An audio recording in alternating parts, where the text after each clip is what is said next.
사람은 보기와는 항상 같을 수는 없습니다.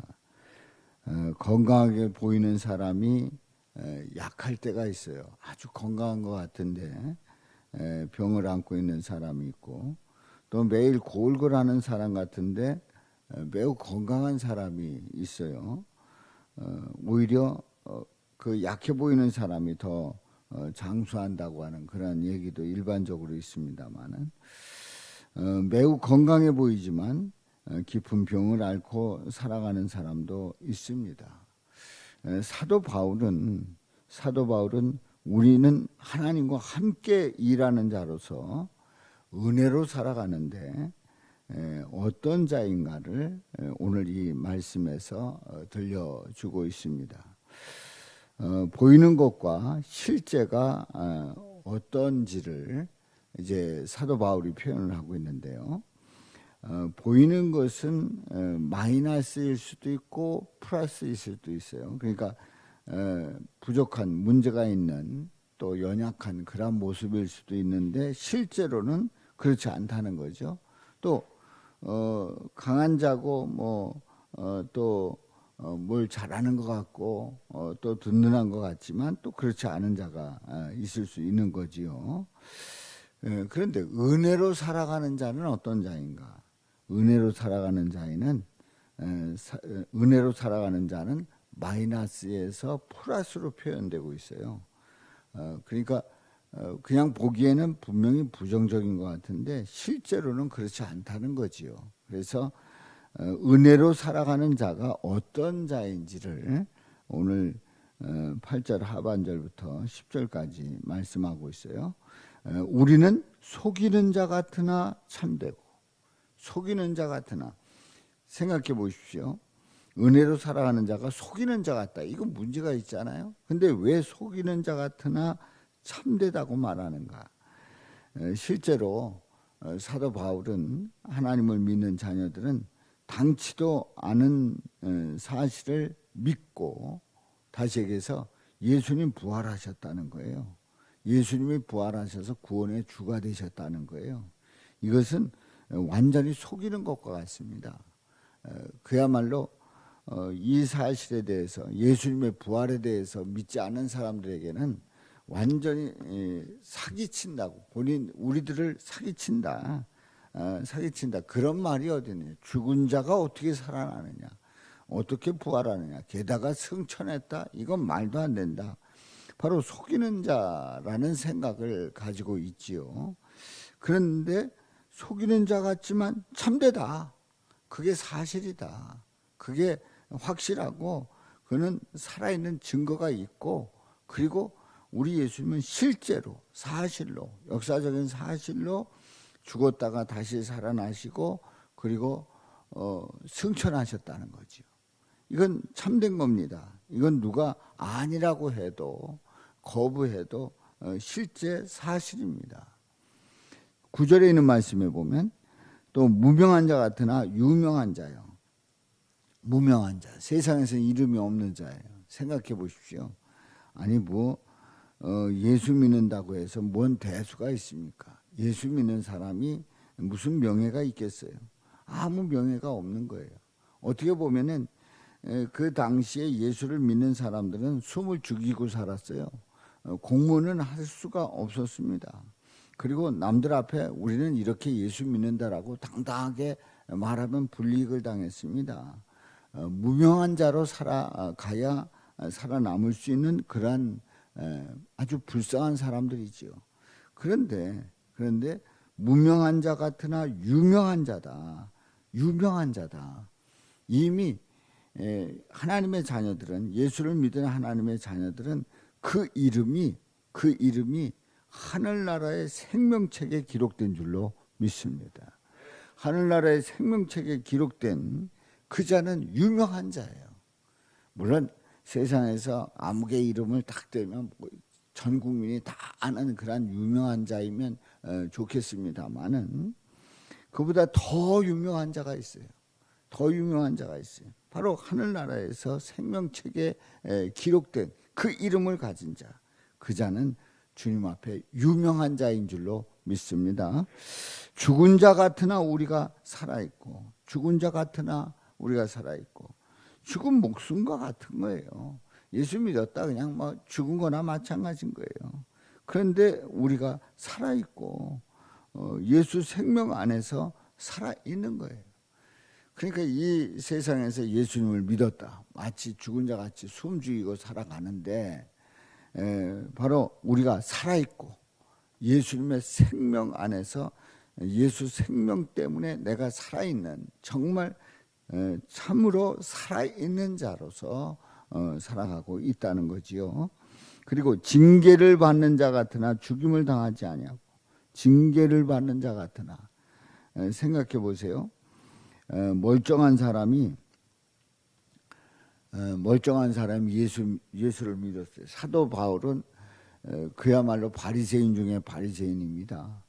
그리고 모든 사람들에게 다 인정을 받았던, 그래서 그 당시에 기독교인들을 핍박하는데 앞장섰고, 또 모든 사람들이 다 인정을 했단 말이죠.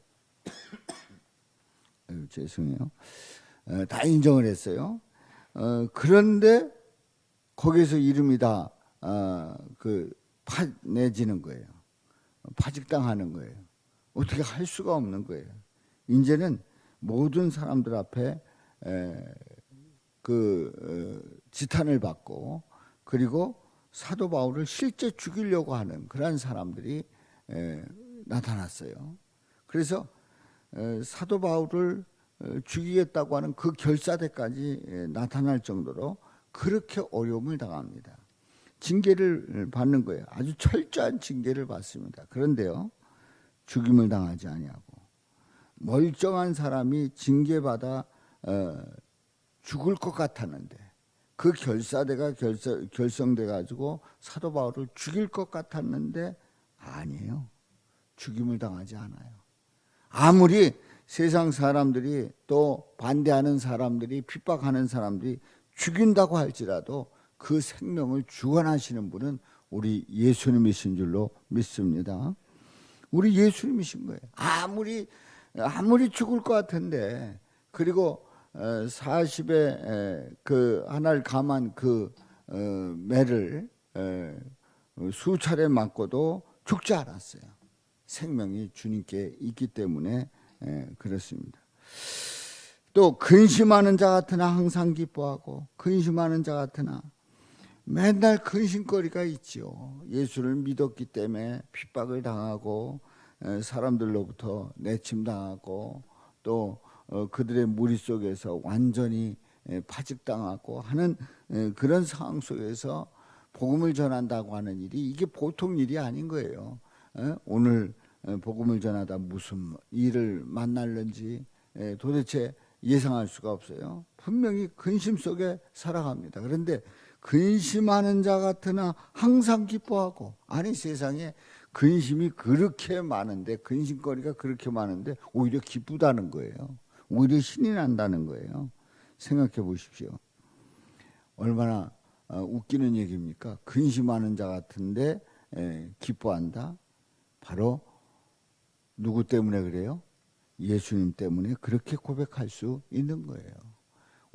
우리의 삶이 하루하루가 근심 속에 있는 것 같은데, 예수님이 함께 하시면 우리는 기쁨이 넘치는 줄로 믿습니다. 또 10절 하반절에, 중반절에 보면 가난한 자 같으나 많은 사람을 부유하게 하고, 가난한 자 같으나, 뭐 그러고 다니니까 뭐가 있겠어요? 아무것도 없는 그런 상황 속에서도 우리 주님께서 필요할 때 그때 채워주시고, 넘치게 하시고, 복되게 하시고, 또 풍성케 하시고, 그리고 오히려 나눠주는 거예요. 오히려 나누는 거예요. 부유한 자지요. 어떤 분이 집이 없다는 그런 고백을 하면서, 그런데 하나님은, 예수님은 필요한 거를 다 채워주셔서 그야말로 넘치게 하신다고 하는 그런 고백을 해요. 그분의 그 고백 속에는 가진 거 없는 것 같은데 우리 주님께서 필요할 때마다 채워주신다는 거죠.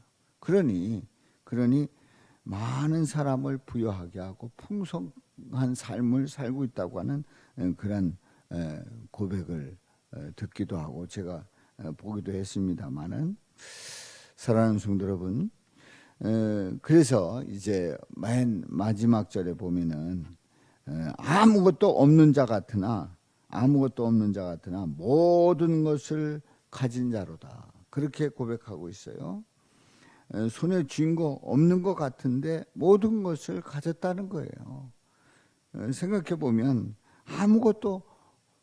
본인이 아무것도 없는 것 같고, 나눠줄 거 없는 것 같고, 또 물려줄 거 없는 것 같은데 모든 것을 다 가지고 누리고 그것을 하나님 앞에서 쓰임받게 하시고 하는, 또 각 교회마다 편지를 보내서 우리가 어떻게 살아가야 될지를 말씀해 주시고 또 권면해 주시는 그런 놀라운 역사를 이 사도 바울은 고백하고 있는 겁니다. 자, 오늘 이 말씀 속에서 우리 다시 한번 확인해 봅니다. 제가 앞에 마이너스의 구절을 얘기하면 여러분들은 플러스를 얘기하는 거예요.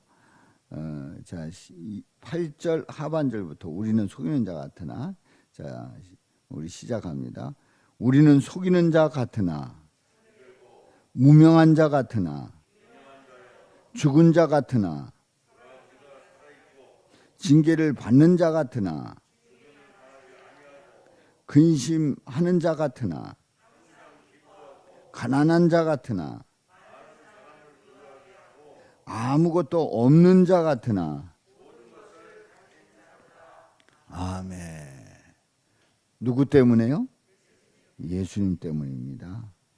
예수님 때문에 그렇습니다. 예수님이 없다면, 하나님이 살아계시지 않다면 절대로 이 고백을 할 수 없습니다. 예수님을 분명히 고백하고 믿는 자는 이러한 고백 속에서 주님을 찬양하고 근심하는 자 같은 항상 기뻐하면서 살아가시기를 주님의 이름으로 축원합니다. 고린도